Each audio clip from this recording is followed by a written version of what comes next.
9 reasons your curly hair products are not working. To start with, you might be using a lot of product that's going to cause buildup. This is always a base of why any of your products stop working after a while.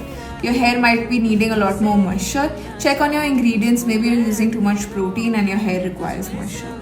Inconsistent product use. A lot of people stop using curl cream after every wash day, and that's just not going to work out for you going forward.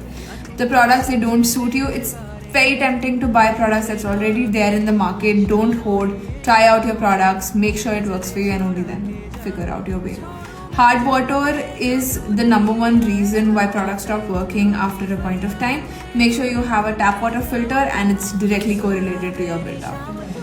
Not applying products on soaking wet hair. This is really important and people don't use this enough. You really need to make sure that your products are on wet hair, then apply your curl cream. Skipping detox. Do not skip your detox. Again, detox is what's going to help you with your hard water and your buildup as well. So not using a curl cream is one of the reasons why your products are not working. Make sure your hair has enough leave-in conditioners. That's a moisturizer. Your hair really needs it. So yeah, another reason, the last, is your hair might need a trim. Get a trim every 3 to 4 months. I hope this helps.